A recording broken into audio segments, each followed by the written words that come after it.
ઉમા ઠક્કર, થાણાની રહેવાસી, છેલ્લા 39 વર્ષથી થાણામાં વોટિંગ કરું છું. પણ પહેલાંનું જે રાજકારણ હતું એ ખૂબ સારું હતું. લોકો સેવા કરવા માટે રાજકારણમાં આવતા હતા. પણ અત્યારનું રાજકારણ સારું નથી. પોતાનું ઘર ભરવા લોકો રાજકારણમાં આવે છે. પહેલાંની વોટિંગ સિસ્ટમ સારી હતી કે એક જ જગ્યાએ સહી કરવાની, પેપર ફોલ્ડ કરી અને ડબ્બામાં નાખી દેવાનું. પણ અત્યારનું જે બટન દબાવવાની સિસ્ટમ છે, લોકોને નથી સમજ આવતી. બધા જ લોકો ભણેલા નથી, પણ પોતાનો મત અને પોતાનો અધિકાર આપવા માટે વોટ કરવા આવે છે, પણ લોકોને સમજાતું નથી.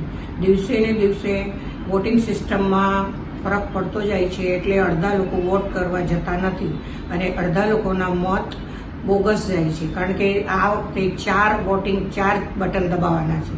તો 4 બટન દબાવશે, એમાં અડધા લોકોને નહીં સમજાય. જે લોકો ઉંમરવાળા છે, ભણેલા નથી, એ લોકોને નથી સમજાતું.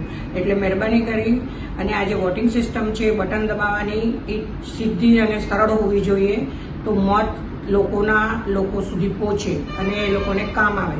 બાકી અત્યારે જે આ 4 વોટિંગ કરવાના છે, એમાં અડધા મત ફેલ જવાના છે.